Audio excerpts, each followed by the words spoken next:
and with the one and only, one of my all-time favourite singers, the brilliant Miss Kiki Dee. Remember though, Kiki, Neil, if you miss it, you miss out. so don't miss Kiki today on your entertainment.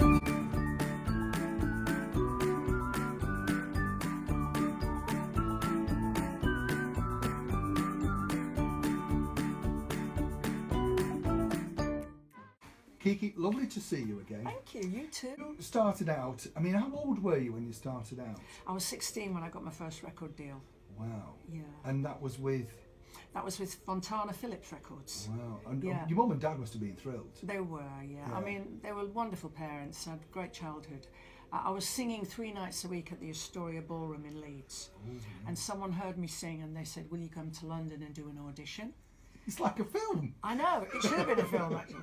And yeah, and I got the audition and I got a record deal and signed to a manager. Wow. And 2 weeks after he signed me for management, he signed Dusty Springfield, who I love her voice.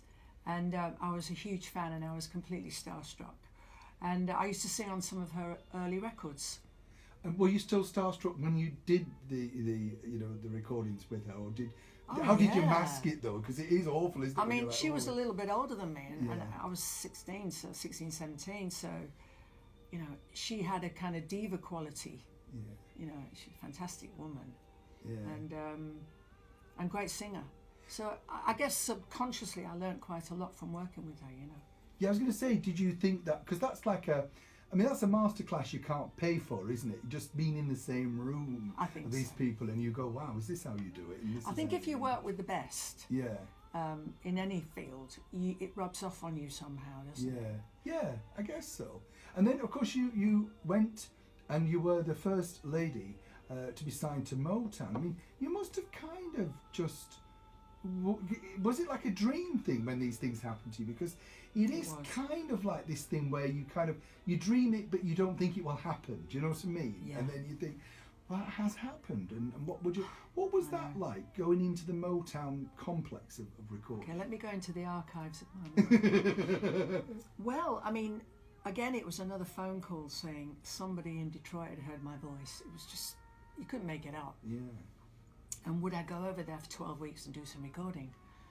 I was just so excited. I thought, this is it. I'm going to make it now, you know. 69 it was. I went over there and I think I did a pretty good job. In hindsight, I'm very proud of what I did. Yeah. I didn't get the hit songs, you know, because, you know, a lot of the artists, even when they were based in Detroit, didn't get the hit songs. You know, Martha Reeves and Diana Ross were fighting for the hit songs. But when I listened to the recordings I did, they put out an album called Great Expectations. And I listened to them and I think, yeah, I did a pro job, Yeah. you know. And I was disappointed when I got home and it hadn't turned into this big, you know, life-changing career. Yeah. But, you know, things happen for a reason, I think.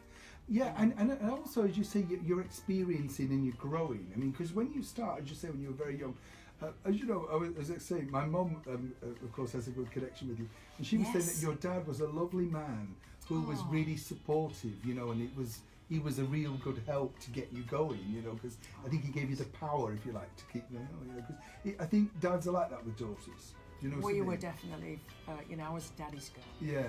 Oh, that's so lovely that you know, I've got a connection to my father through you. I think that's really. Oh, she just said he was a lovely man. You know, she said he was that. You know, you could tell that you were working together, and she thought that was a lovely. You know, because obviously she was sort of doing it as well, and on her own doing it. She had a mum going with her, and so it was like, it's funny. That's what I say about Northern women. They stick together. They're, you know, quite powerful.